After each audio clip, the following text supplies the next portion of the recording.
Buenos días, Dios. Reflexión del Evangelio del día por el Cardenal Luis José Rueda Aparicio. Abre tu corazón a la palabra de Dios.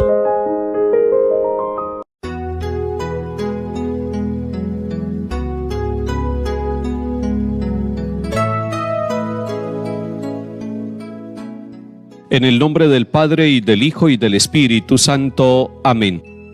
Señor, haz de nuestro hogar un sitio de tu amor, que no haya injuria porque tú nos das comprensión, que no haya amargura porque tú nos bendices, que no haya egoísmo porque tú nos alientas, que no haya rencor porque tú nos das perdón, que no haya abandono porque tú estás con nosotros, que sepamos marchar hacia ti en nuestro diario vivir, que cada mañana amanezca un día más de entrega y sacrificio, que cada noche nos encuentres con más amor de esposos. Haz, Señor, de nuestras vidas que quisiste unir una página llena de ti.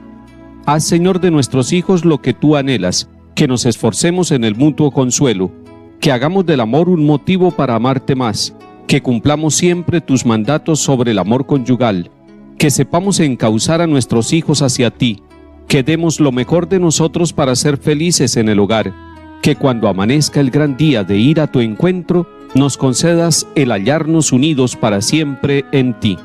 Amén. Lectura de la carta del apóstol San Pablo a Filemón. Querido hermano, me alegró y animó mucho tu caridad, hermano, porque tú has aliviado los sufrimientos de los santos. Por eso, aunque tengo plena libertad en Cristo para mandarte lo que conviene hacer, prefiero rogártelo apelando a tu caridad. Yo, Pablo, anciano y prisionero por Cristo Jesús, te recomiendo a Onésimo, mi hijo, a quien he engendrado en la prisión, que antes era tan útil para ti y ahora en cambio es tan útil para ti y para mí. Te lo envío como algo de mis entrañas. Me hubiera gustado retenerlo junto a mí para que me sirviera en tu lugar, en esta prisión que sufro por el Evangelio, pero no he querido retenerlo sin contar contigo. Así me harás este favor, no a la fuerza, sino con libertad. Quizás se apartó de ti para que lo recobres ahora para siempre, y no como esclavo, sino mucho mejor, como hermano querido. Si yo lo quiero tanto, ¿cuánto más lo has de querer tú, como hombre y como cristiano? Si me consideras compañero tuyo, recíbelo a él como a mí mismo. Si en algo te ha perjudicado y te debe algo, ponlo en mi cuenta. Yo, Pablo, te firmo el pagaré de mi puño y letra, para no hablar de que tú me debes tu propia persona. Por Dios, hermano, a ver si me das esta satisfacción en el Señor. Alivia mi ansiedad por amor a Cristo. Palabra de Dios. Te alabamos, Señor.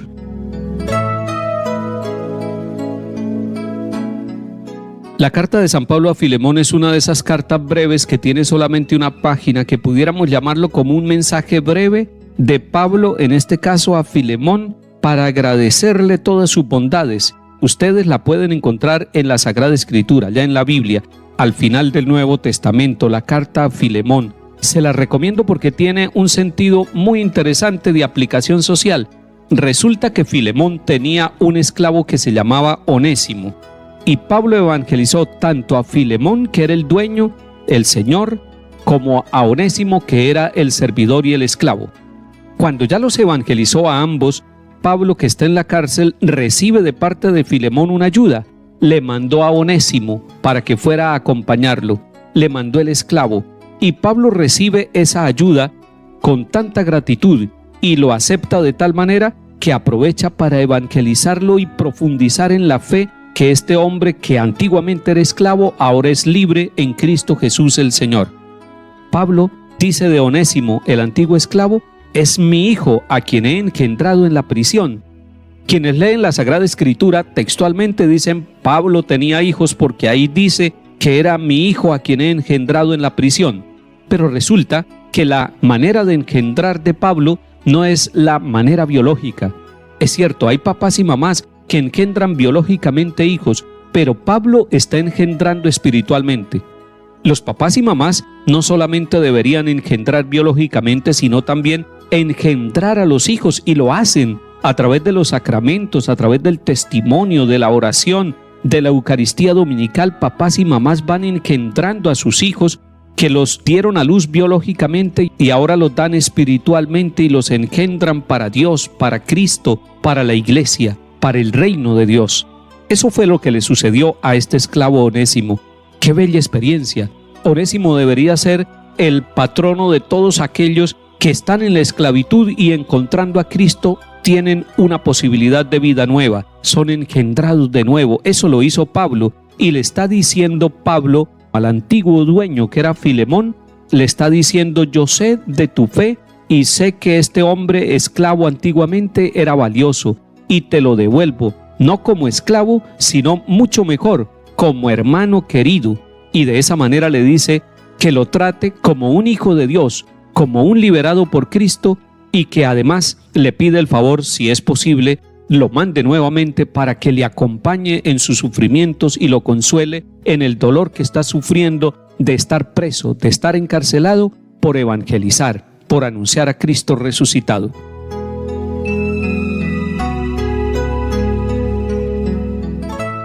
Salmo 145.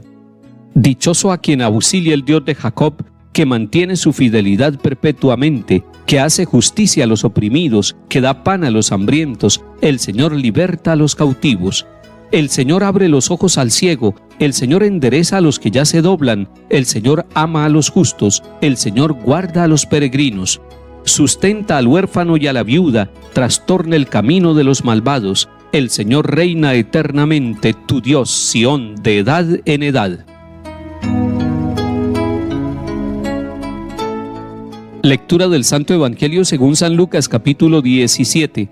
En aquel tiempo, a unos fariseos que le preguntaban cuándo iba a llegar el reino de Dios, Jesús les contestó: el reino de Dios no vendrá espectacularmente, ni se anunciará que está aquí o está allí. Porque miren, el reino de Dios está dentro de ustedes.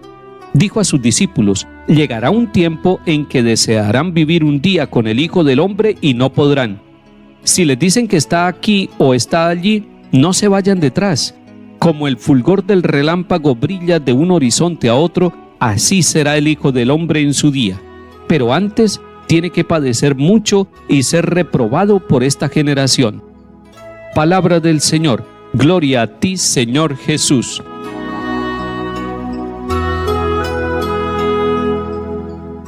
Cuando estamos terminando ya casi el año litúrgico, la Iglesia nos propone a nosotros unos textos que nos hacen pensar en el futuro, que nos hacen pensar en el reino de Dios, que nos hacen pensar en algo que nosotros profesamos como fe católica, como fe cristiana profunda, y es que Cristo ha de venir nuevamente a juzgar a vivos y muertos. Y por eso en la Eucaristía nosotros decimos: anunciamos tu muerte, proclamamos tu resurrección. Ven, Señor Jesús, porque vivimos esperando la presencia del Señor. Los fariseos se le acercan a preguntarle a Jesús cuándo va a llegar el reino de Dios. Y esa pregunta se la han hecho durante siglos las personas: ¿cuándo es que va a llegar el reino de Dios? En el Evangelio según San Marcos, Jesús le dice a los discípulos que el día de la plenitud, el día de la manifestación gloriosa del Señor, no lo sabe sino el Padre. Algunos se han atrevido a través del tiempo a decir fechas y a anunciar llegada del Señor. No debemos seguir esos falsos anuncios, no debemos dejarnos engañar, porque el Señor Jesús lo está aclarando y lo está diciendo con total firmeza para nosotros. Dice: miren, el reino de Dios está dentro de ustedes, y el reino de Dios no va a venir espectacularmente, ni se anunciará que está aquí o está allá. Esa afirmación de Jesús debemos pensarla nosotros con mucha claridad. Primero, que no vendrá espectacularmente. Se tratará de algo silencioso. La venida primera del Señor Jesús no fue espectacular, fue silenciosa, y es lo que vamos a celebrar en Navidad. Eso descrestó a muchos. Puede ser que esté descrestando a otros que esperan manifestaciones espectaculares en las estrellas, en los astros o en la misma tierra. No será así. El Señor lo ha dicho, no vendrá espectacularmente. Tampoco se anunciará que está aquí o está allí. Y dice: si alguien les dice que vayan para allá o para acá, no se vayan detrás de ellos. Porque el reino de los cielos no es cuestión de lugar, no es cuestión de irse de un lugar para otro pensando que el reino de los cielos llegará a un sitio y no llegará a otro. Debemos tener claro que es la plenitud de Dios, que es el reinado de Dios, el creador de todo lo que existe, lo cubrirá todo. Él con sus benditas manos, con su amor misericordioso, llegará a todos los lugares de lo que Él ha creado. Por lo tanto, no podemos decir que el reino de Dios está aquí y no está allí. Pero lo que más nos inquieta, lo que más nos hace pensar y lo que nos llena de responsabilidad es la tercera afirmación que hace Jesús. Porque miren, el reino de Dios está dentro de ustedes. Y cuando nosotros pensamos dentro, pensamos en el corazón, en la conciencia, en la inteligencia, en el obrar, en las decisiones de cada uno de nosotros, pero también en la historia de nuestro mundo. Nuestra historia no es una historia de pecado y de violencia, aunque así lo quieran manifestar los medios de comunicación. Nuestra historia también es una historia de salvación, de reino de Dios, y lástima que no hubiera un noticiero de buenas noticias, de noticias del reino, de noticias de lo que Dios sigue haciendo en silencio, no espectacularmente, sino misericordiosamente, porque Él ya habita en medio de nosotros. Que el Señor nos dé ojos y corazón para reconocerlo vivo y presente en nuestra historia, y que nos bendiga el Padre, el Hijo y el Espíritu Santo. Amén.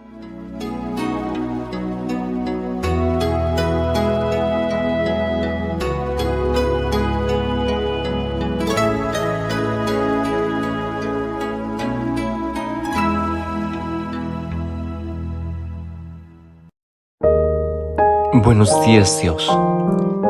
Reflexión del Evangelio del día por el cardenal Luis José Rueda Aparicio. Abre tu corazón a la palabra de Dios.